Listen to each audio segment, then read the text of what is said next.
warahmatullahi wabarakatuh.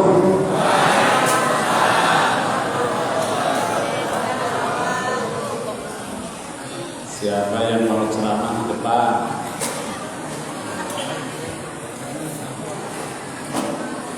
Kalau mau ngomong sendiri, maju gantian. Ayo, maju. Siapa yang mau ceramah depan? Gak ada ya? Alhamdulillah. Alhamdulillah alladzi asbagha alaina ni'amahu dhahiratan wa batinah. Wa bi ni'matillah tatimmus shalihah. Wa bi fadlillah tatanazzalul khairat wal barakah. Wa bi taufiqillah tatahaqqaqul maqasid wal ghayah. Asyhadu an la ilaha illallah wahdahu la syarika lah syahadatan tuwasiluna biha ilal jannah wa syahadatan tunjina biha min adabillah. Wa asyhadu anna Muhammadan abduhu wa rasuluhu safiyuhu wa khaliluhu alladhi addal amanah wa nasaha al-ummah wa balagha ar-risalah wa jahada fi sabilillah. Allahumma salli wa sallim wa barik ala habibina wa rasulina wa qudwatina sayyidina Muhammadin sallallahu alaihi wasallam wa ala alihi wa sahbihi ajma'in, amma ba'du. Yang dimuliakan oleh Allah, penasihat wilayah sekaligus pemateri Ustaz Hazim, yang dimuliakan oleh Allah, sesepuh dari wilayah, ada Bapak Ustaz Edi Junaidi, Edi Setiadi ya? Oh, Setiadi. Sudah lama, cuma namanya saja yang ingat. Yang dimuliakan oleh Allah, staf wilayah, Amir Taklim dan Tadrib Ustaz Ihin Solihin, Amir Ukhuwah wilayah Ustaz Arif Kurniawan. Yang dimuliakan oleh Allah, para naib, karena saya lihat di sini ada 3 naib Natar, Ustaz Sigit, naib Bandar Lampung, dan naib Natar Ustaz Yudis. Malah tuan rumah nih yang ujungnya lagi keluar, Ustaz Rianto. Yang dimuliakan oleh Allah, ada juga nih supporter dari Markas 2 Naib Bukit Terjo, Pak Cipta ya. Ini belakangan kok kayak dimanfaatin juga kita ya. Alhamdulillah, silaturahimnya luar biasa. Bapak Ibu, ikhwan akhwat yang mungkin tidak kami sebut satu persatu, tapi tidak mengurangi rasa hormat kami. Saya pertama ingin menyampaikan lanjutan materi dari Ustaz Khazim. Baru yang kedua, berusaha menyesuaikan sesuai dengan tema, meneladani keluarga Nabi Ibrahim sebagai refleksi perjuangan panjang Palestina. Bapak Ibu yang dimuliakan oleh Allah, sepatutnya kita awali dengan rasa syukur kita panjatkan kehadiran Allah. sampai hari ini Allah masih memberi kita nikmat yang begitu banyak. Kalau kita tidak mensyukurinya, maka bisa kita pastikan bahwa kita termasuk orang-orang yang tidak tahu diri kepada Allah. Saya kasih contoh. Ini contohnya mungkin pas apa enggak? Ada seorang suami. Dia suami yang sukses. Pekerjaannya banyak dan sibuk. Berangkat pagi, pulang malam, kadang sampai tidak pulang. Sementara pendampingnya seorang istri yang cantik. Kebutuhan hidupnya dipenuhi, belanjanya dipenuhi, kendaraannya dipenuhi, bahkan supirnya 2. Namun karena suaminya jarang pulang, istri yang kurang iman ini kemudian berlaku serong. Kira-kira kalau sampean suaminya diapain ke istrinya? Diapain kira-kira? Ya kan? Sudah dikasih belanja, dikasih rumah, dikasih uang, dikasih kendaraan. Karena kurang iman, akhirnya dia selingkuh dengan orang lain. Nah, kalau sampai suaminya diapain kira-kira? Allahu Akbar. Bapak Ibu yang dimuliakan oleh Allah, itu bisa saja kita hamba Allah, dipenuhi semua kebutuhan hidup kita. Kesehatan Allah beri, mata Allah beri, telinga Allah beri, rasa di lidah Allah beri, nikmat Allah cukupi, tapi kita tidak mengenal Allah. Kira-kira begitu. Untung saja Allah Ar-Rahim, Allah yang maha kasih sayang.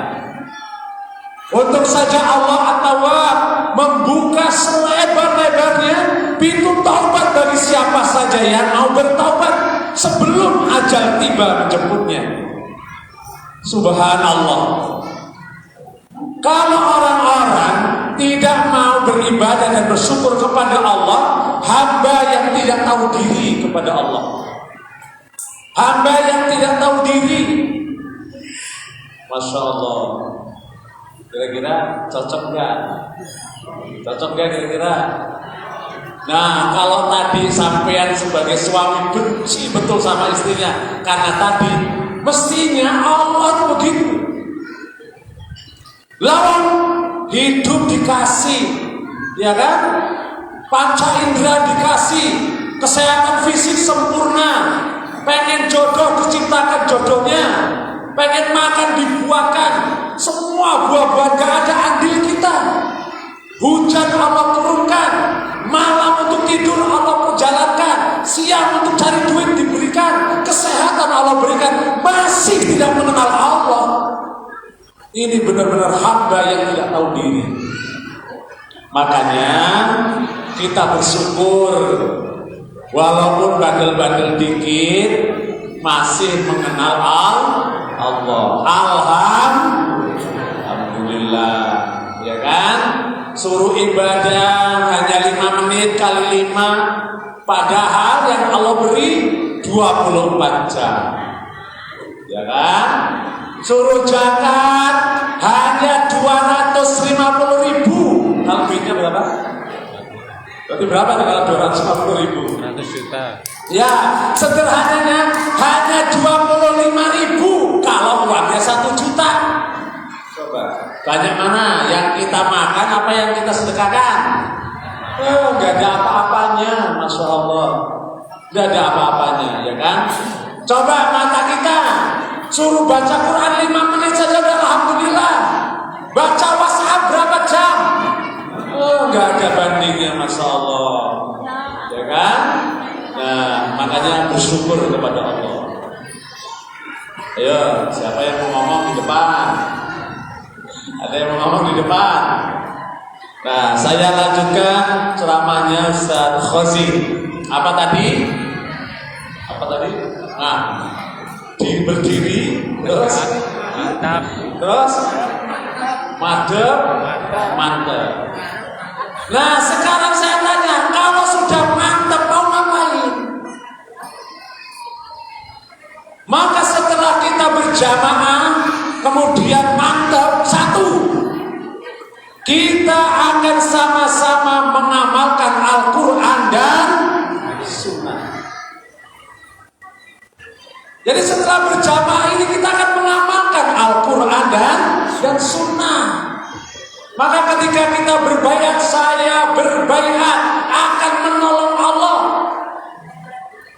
Coba saya tanya, sholat berjamaah ada nggak dalam Al-Quran dan Sunnah? Adakah? Nah, kalau ada, itu bukan inisiatif amir, bukan inisiatif imam, tapi perintah Allah yang kemudian dikuatkan oleh imam untuk kita laksanakan. Ya Pak ya? Ya Pak ya? Coba saya tanya lagi. Kalau kemudian kita disuruh infak, apa itu inisiatif Rois apa inisiatif imam? Salah. Apa itu perintah Al-Quran apa inisiatif imam? Perintah Al-Quran, wa mimma razaqnahum yunfikun. Ya toh?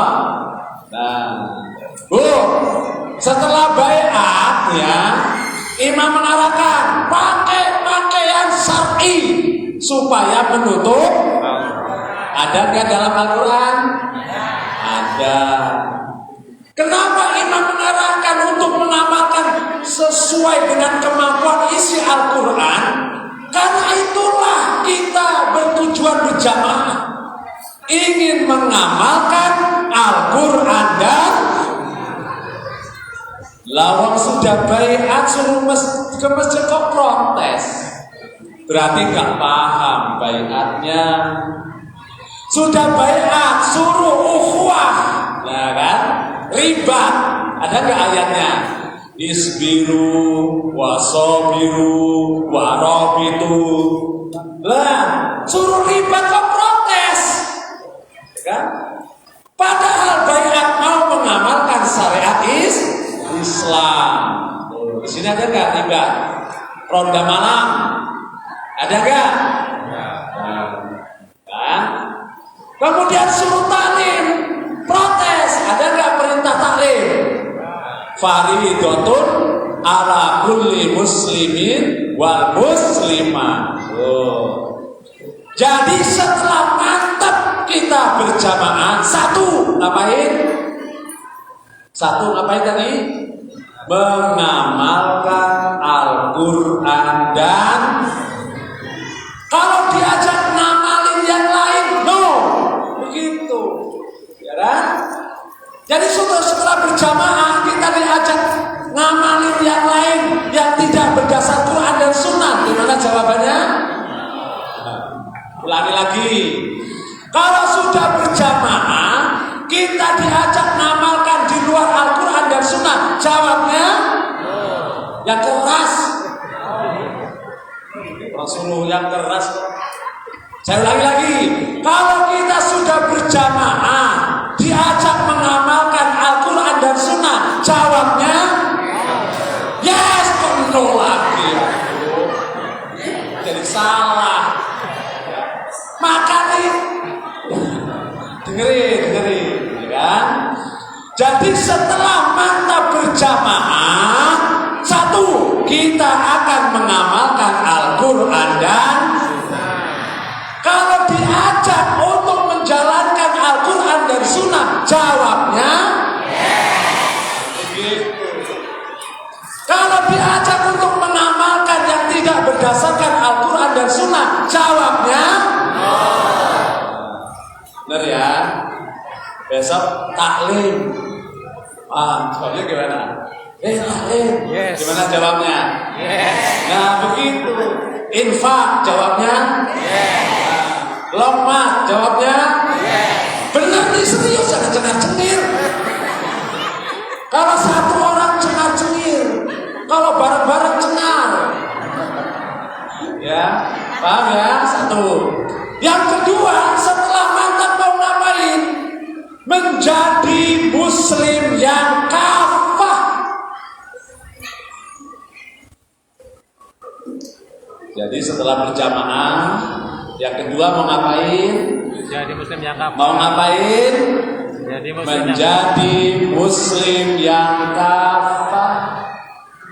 Yang tadinya masih suka ya, gosok ambil punya orang lain, sekarang beranjak berubah untuk tidak mengambil milik orang lain. Yang tadinya senang ngutang tapi nggak mau bayar, ada nggak yang senang ngutang nggak mau bayar? Ada nggak? Nggak ada. Ngomong nggak ada, jangan ada. Nah, setelah ingin menjadi muslim yang kafah, walaupun masih senang ngutang, tapi senang bayar. Begitu. Kenapa kok wali nyampe? Loh, ayat utangnya ada. Siapa yang larang utang?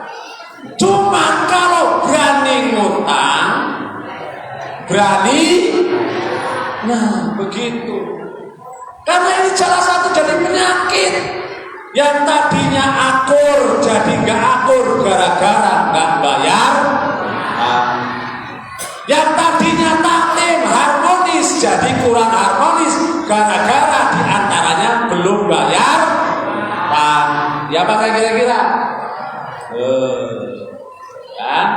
Jadi yang kedua apa tadi? Menjadi muslim yang kafah.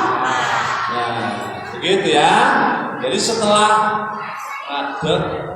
mantap. Nah, yang kedua apa tadi?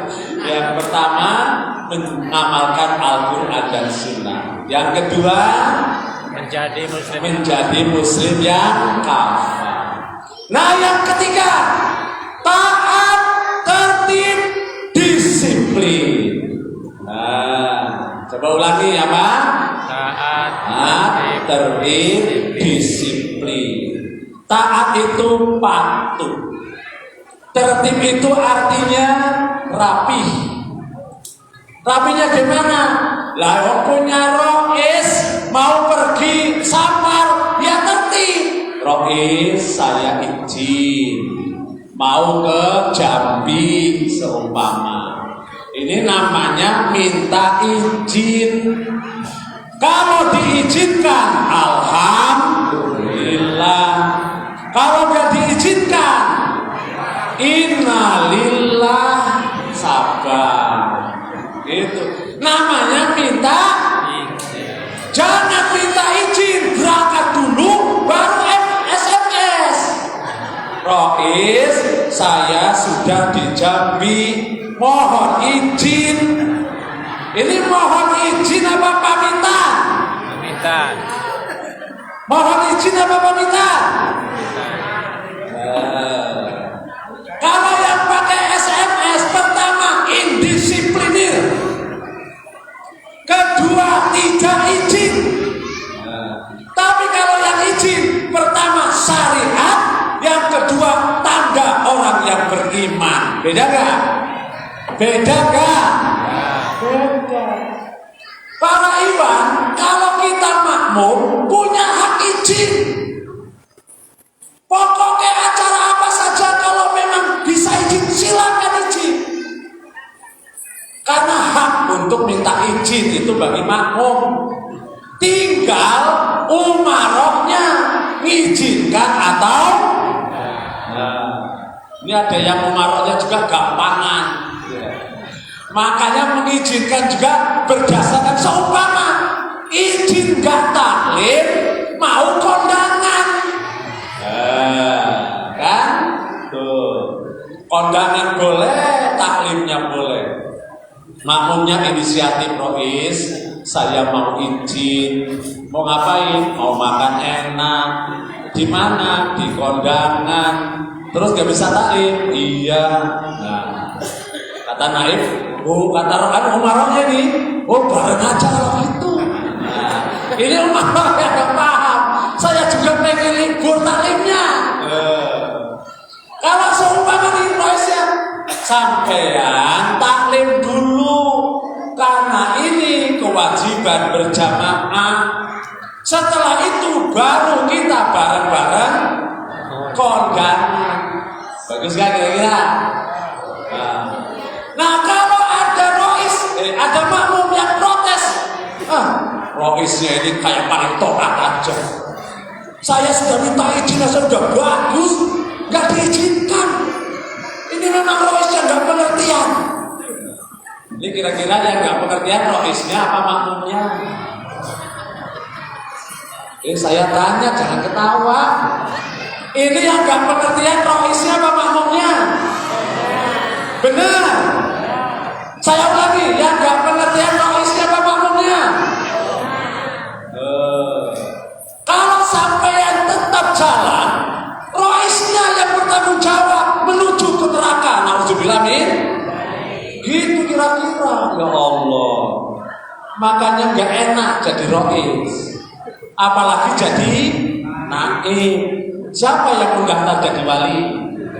Ayo, gak apa-apa, ikhlas saya. Insya Allah. Ya, bisa dipahami. Jadi kalau izin hak makmum. Masalah diizinkan atau tidak diizinkan hak amir. Makanya kalau diizinkan alhamdulillah. Kalau nggak diizinkan innalillahi, sabar. Begitu. Paham? Paham? Lah sudah berjamaah, selonong boy, pergi tanpa pamit, datang tanpa diundang. Ini namanya selonong boy. Orang yang tidak berjamaah, walaupun dia sudah berjamaah. Makanya kelebihan orang sudah berjamaah itu apa? Punya imam, ditaati, taat, tertib, disiplin. Jelas gak? Jelas gak? Lah kalau gak berjamaah, gak punya imam, ngamalin ayat izin kemana? Bingung. Saya mau izin kemana? Izin ke RT gak nyambung, izin ke RW gak nyambung. Saya mau safar ke luar negeri, izin sama lurah. Apa hubungannya dengan lurah? Maka mengamalkan ayat tentang izin kalau tidak berjamaah bingung. Bukan masalah Al-Qur'annya yang bingung dipahami, kitanya yang gak mau berjamaah sehingga ngamalkannya bingung. Bisa dipahami? Bisa dipahami? Coba, kan begitu. Jadi enak hidup berjamaah itu. Ya kan? Belum bisa baca Quran, ada yang bertanggung jawab ngajari. Begitu kita dapat rezeki, ada yang ngarahkan berinfak. Masya Allah. Ada orang yang sakit, ada yang mengarahkan untuk membesuk. Padahal ini hadisnya luar biasa. Hak seorang muslim terhadap muslim lainnya 6 perkara. 1, apa? Apabila bertemu, berilah salam. Karena gak punya imam, gak kenal salam, bukannya dijawab, ditengok saja. Ya Pak ya, kira-kira Bapak di jalan ketemu saudara muslim, assalamualaikum, bukan dijawab, malah dipentelengin aja sih. Gara-gara hidup berjamaah. Ada yang sakit tetangganya, hak seorang muslim menjenguk saudaranya yang sakit. Karena tidak ada imam, jenguknya yang kira-kira yang cocok. Oh ini teman akrab, saya besuk. Oh ini dulu teman perjalanan haji, saya besuk. Oh ini bukan siapa-siapa, nggak saya besuk. Padahal muslim. Itu bedanya punya imam dengan tidak punya. Enak mana? Enak mana? Lo di dunia Nih kalau nggak ada iman, siapa yang ngumpul hari ini di sini inisiatornya? Nggak ada. Kita berkumpul di sini karena berkah kita berjamaah. Ya kan kira-kira? Nah, setelah ngadep, mantep, yang ketiga ngapain tadi? Taat, tertib, disiplin. Jangan-jangan balik, bubar, lain. Pertama tadi ngapain? Mengamalkan Al-Quran dan Sunnah. Nanti kalau yang hafal dibekam. Nanti kalau yang mau bekam belum hafal, jangan dikasih bekam. Diruqyah. Yang keempat, setelah ngadep mantep ngapain? Yang keempat, orientasi hidup kita adalah Allah, Rasul, jihad. Saya ulangi, orientasi hidup kita adalah Allah, Rasul, dan jihad fisabilillah.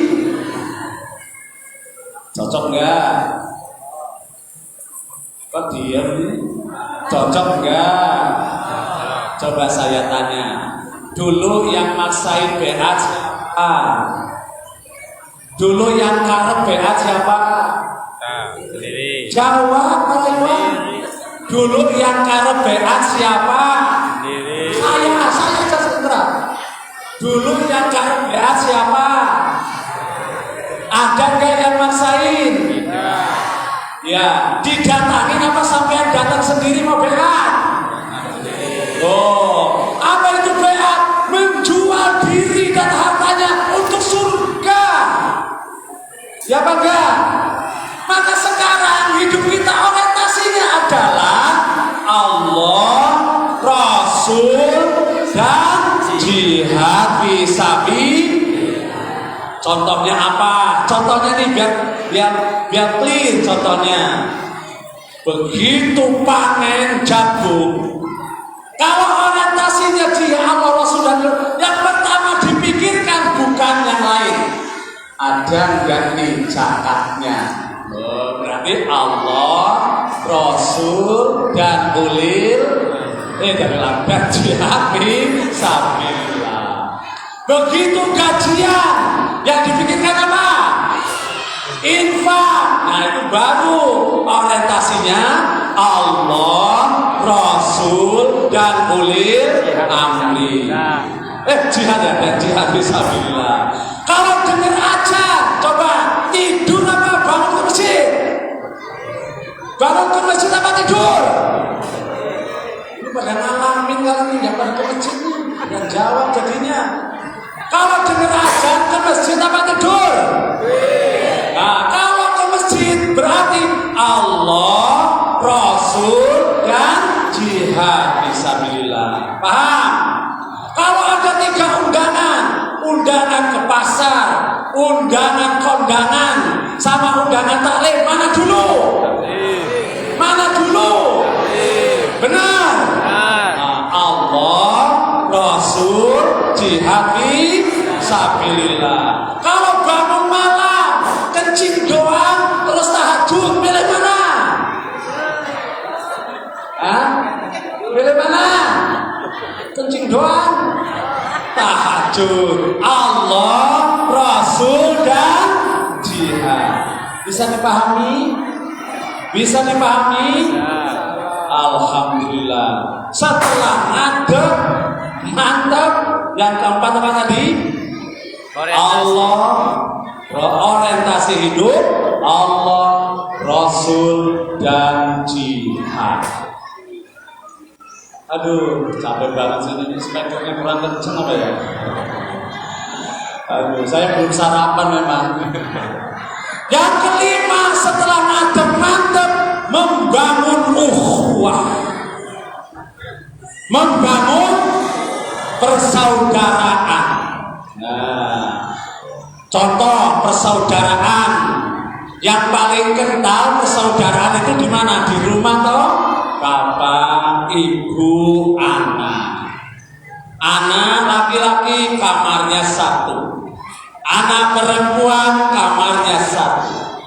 Anak bapak dan ibu kamarnya satu. Satu rumah banyak kamar. Nama bahasa Arabnya Hujurat. Ada nggak surat Al-Hujurat? Surat Al-Hujurat itu bicara masalah kamar-kamar. Supaya kamar-kamar di rumah kita itu harmonis satu. Kalau ada datang tukang fitnah menjelekkan anggota keluarga, dia akan katakan tidak benar. Begitu. Paham? Jadi jamaah itu seperti satu bangunan. Kalau ada orang lain ngomongin saudaranya, dia katakan tidak benar, kecuali saya menyaksikan baru benar. Dia cross check, malah jangan ngompor-ngompori. Itu namanya ukhuwah. Bisa dipahami? Bisa dipahami? Bisa. Surat apa tadi? Al-Hujurat. Hujurat apa artinya? Kamar-kamar. Yang kedua, kalau ada yang berselisih, maka kemudian islahkan. Jelas. Bapak sama ibu lagi berantem, anaknya jangan panas-panasin, kira-kira begitu. Tetangga satu dengan tetangga dua berantem, gimana caranya? Mengislahkan. Itu Al-Hujurat. Bisa dipahami? Nanti baca sendiri. Gak boleh menghibah, gak boleh tajasus, gak boleh zon suudon, gak boleh merasa diri paling baik, gak boleh merendahkan. Itulah surat Al-Hujurat. Kita berjamaah membangun persaudaraan. Maka setelah kita berjamaah masih suka ngomongin orang lain, sama saja sampean itu seperti serigala yang kerjanya makan bangkai saudaranya sendiri. Nauzubillah min. Siapa yang hafal surat Al-Hujurat? Enggak hafal, enggak apa-apa. Cuma saya tanya yang kedua, surat yang keberapa? Enggak paham juga kebangetan banget. Ayatnya ada berapa? 17 kalau nggak salah. Surat yang ke-49. Nggak hafal suratnya nggak apa-apa, tapi minimal tahu nomornya. Nomor surat yang berapa? 49. Nama suratnya apa? Hujurat. Apa artinya Hujurat? Kamar-kamar. Berjamaah itu seperti rumah yang isinya kamar-kamar yang mesti harmonis. Maka hindari itu larangan-larangan dalam surat Al-Hujurat. Nah, PR-nya nanti setelah taklim buka surat apa? Hujurat. Suratnya keberapa? 9. Ayatnya berapa? 17. Siap apa enggak? Siap apa enggak? Alhamdulillah. Yang enggak nanti enggak hafal, yang 5 tadi enggak boleh di Mekah. Ya. Yang keenam, amar ma'ruf nahi mungkar. Jadi setelah ngadep kemudian mantap, yang keenam ngapain? Amar ma'ruf nahi mungkar. Coba, enakan amar ma'ruf apa enakan nahi mungkar? Enakan amar ma'ruf apa enakan nahi mungkar? Coba.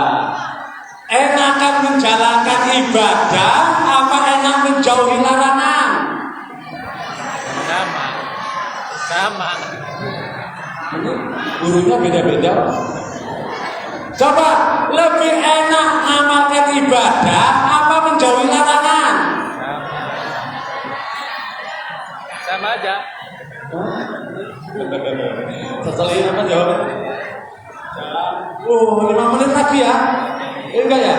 Ya. Coba enakan mana? Loh, kalau ngamalin ibadah itu enak. Contoh, nih Pak Yulis, sodako. Begitu sodako di hati, Allah berikan pahala. Senang karena bisa membantu orang lain. Yang kedua, kadang-kadang orang menghibur, Bapak ini dermawan sekali, iya nggak? Kira-kira. Nanti di akhirat pasti Allah berikan pahala. Jadi kalau orang beribadah itu sebenarnya kepentingan dia, maka mestinya ringan. Sholat, coba sholat. Orang yang sholat, Allah akan jaga dia. Orang yang sholat, Allah akan berikan nanti pahala yang luar biasa di akhirat. Karena apa? Amal yang pertama dihisab adalah sholat. Nah, coba sekarang seumpama nih menjauhi larangan Allah, dapatnya apa? Ayo, sampai yang tidak minum minuman keras, dapatnya apa? Hah? Oh kan? Bahagia di hati enggak? Apresiasi dari orang lain enggak? Ya kan? Masya Allah. Padahal hatinya secara nafsu pengen. Ya kan? Berat mana ibadah mengamalkan kebaikan dengan menjauhi larangan Allah? Berat mana? Menjauhi larangan Allah. Subhanallah, Allahu Akbar. Ya gak kira-kira? Ya gak kira-kira?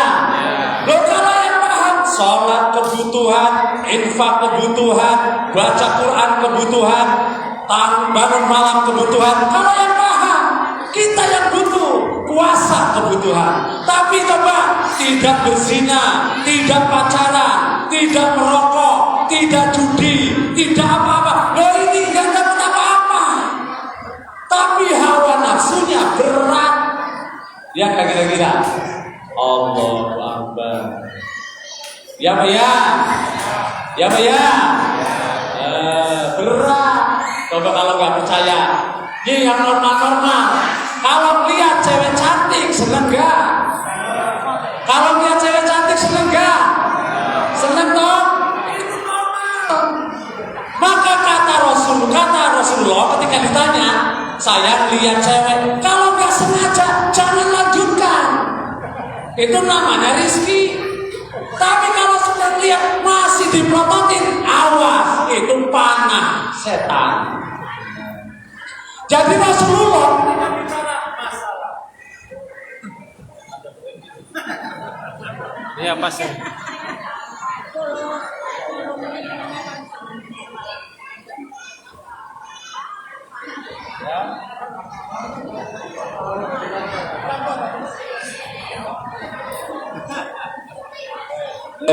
Nah, jangan berikuti sampean. Maka Rasulullah menggambarkan kalau mengamalkan atau melakukan kejahatan, kemaksiatan seperti anak panah. Di zaman Nabi senjata perang apa saja Pak selain anak panah? Nah. Ada pedang, ada tombak, ada apa lagi? Ada parang, ya kan? Ada panah. Kenapa anak panah? Kalau anak panah itu kalau sudah masuk dicabut rusak, dibiarin rusak, ditancepin tambah rusak, ya enggak? Kita kena panah nih, dicopot, nah rusak kulit, rusak daging, dibiarin akan membusuk dagingnya, ya enggak? Kalau disogokin sekalian tambah parah. Kenapa? Kok menjauhi kemaksiatan lebih berat? Karena dia sejalan dengan hawa nafsu. Makanya sudah ada laki-laki yang lihat cewek yang cantik, gak dilihat, barang mahal, gratis, dilihat jadi penyakit. Contohnya gitu, paham? Ya kan? Kembali yang ke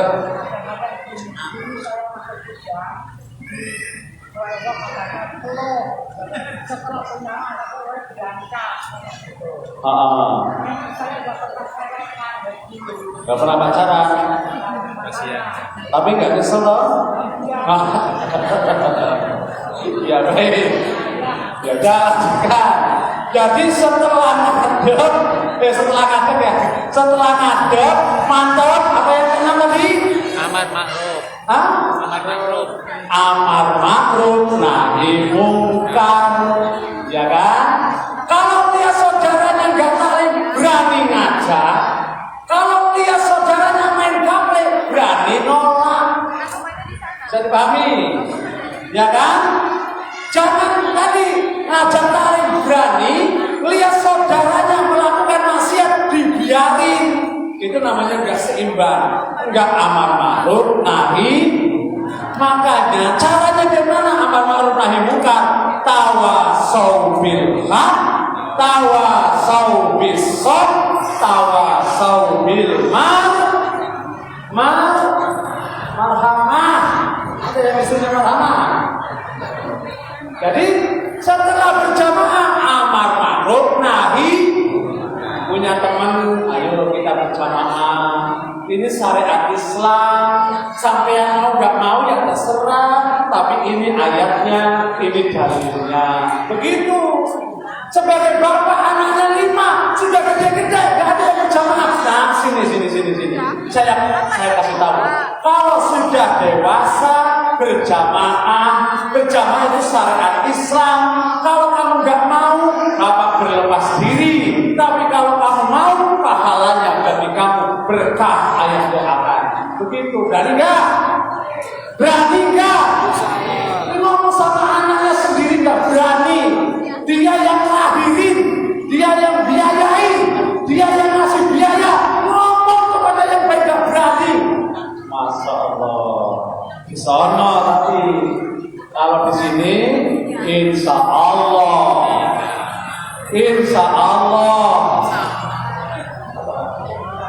Salah ngapain?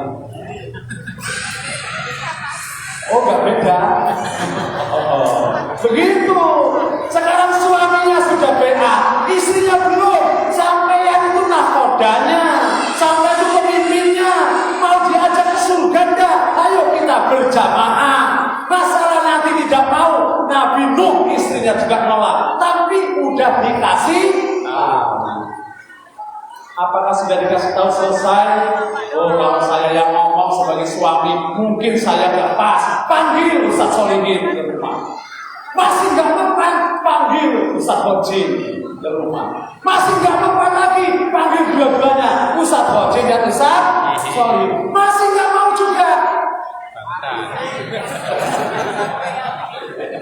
Janganlah, baru udah banyak. Repotin istri 2 udah berat. Ya. Nah, yang keberapa? Yang ke-6. Yang ke-7 ya.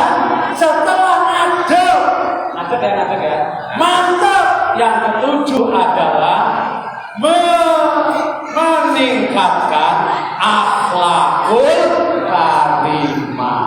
Karena memang puncak tujuan Rasul diutus untuk memperbaiki Lah ini sudah berjamaah lama, masih seneng yang utang, nggak mau bayar. Sudah lama berjamaah, ngomongnya masih suka bohong. Berjamaah sudah lama, kalau janji jarang menepati. Allahu Akbar. Tapi nggak apa-apa. Tausiah nasihat terus. Kalau nggak hafal, nanti nggak bekam. 1. Mengamalkan Al-Quran dan Sunnah. 2. Menjadi Muslim yang hafal. 3. Taat tertib disiplin. 4. Orientasi hidupnya Allah, Rasul, dan jihad fisabilillah. 5. Membangun ukhuwah Islamiyah. 6. Amar ma'ruf nahi munkar. 7. Membangun akhlakul karimah. Itulah isi saya berbaiat akan menolong Allah. Masih ada waktu 5 menit. Meneladani keluarga Nabi Ibrahim. Tulis. Siapa Nabi Ibrahim dan bagaimana karakternya? Surat An-Nahl 100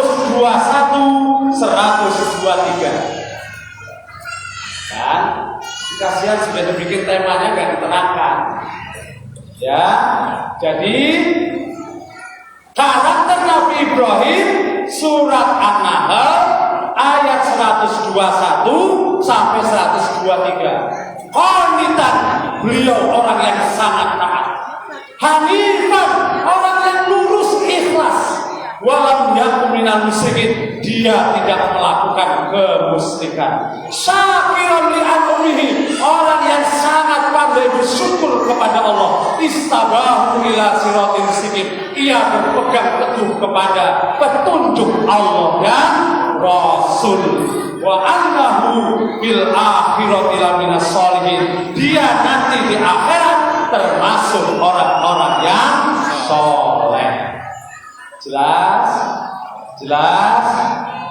Siapa Nabi Ibrahim? Bapaknya Nabi Ismail. Apa karakternya?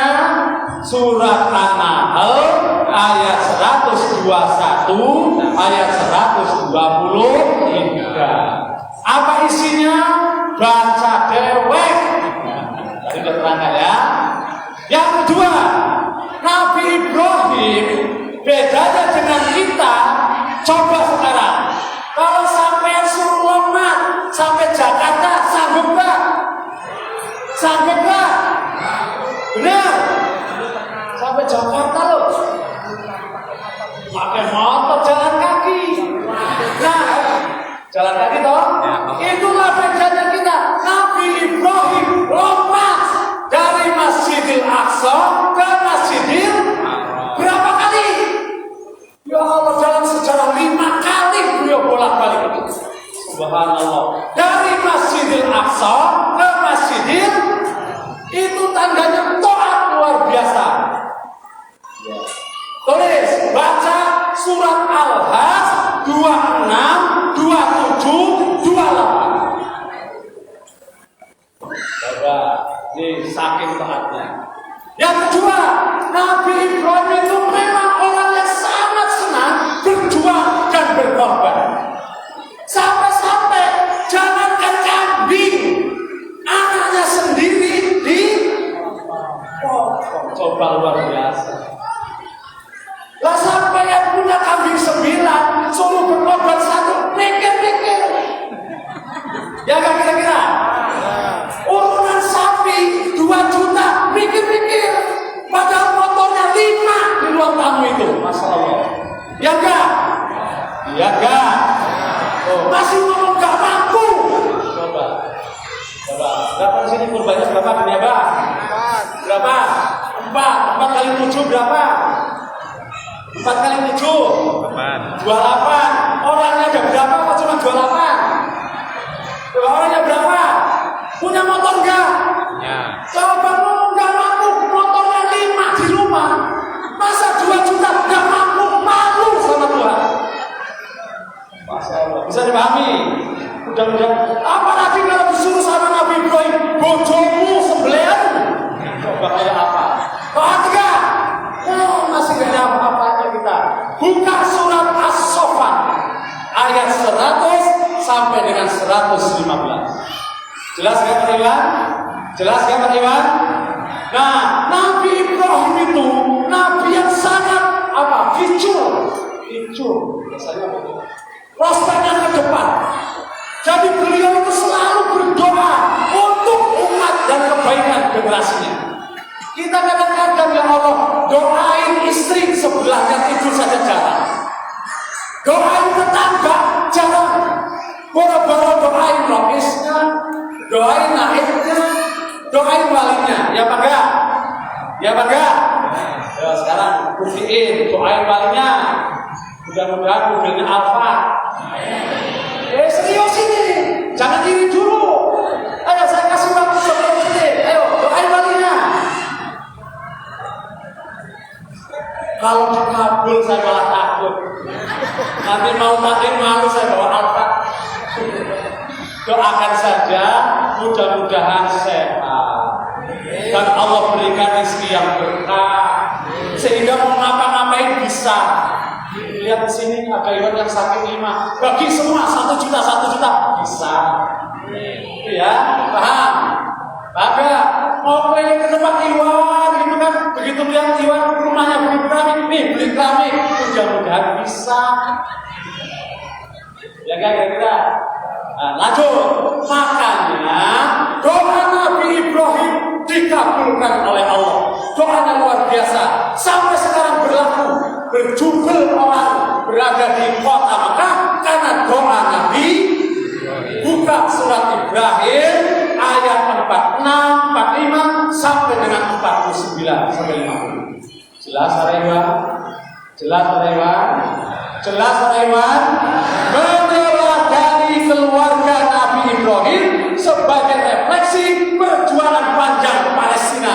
Jangan Anda ngaku sebagai pejuang kalau masih mikir ketika mau berkorban anak dan rumah. Jangan mengaku sebagai mujahid.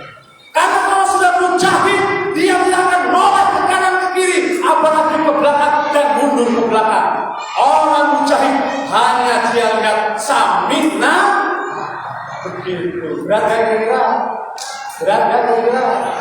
Coba kalau saya tanya, takbir. Allahu Akbar. Takbir. Allahu Akbar. Al-Aqsa. Akbar. Ayo kita berjamaah Al-Aqsa 1 juta satu orang. Innalillah. Beda gak? Oh kan? Jauh kan? Begitu kira-kira. Kita kadang-kadang kalau lagi ngaji kayak orang. Insya Allah. Begitu kurang. Itu saja yang bisa kami sampaikan. Assalamualaikum warahmatullahi wabarakatuh.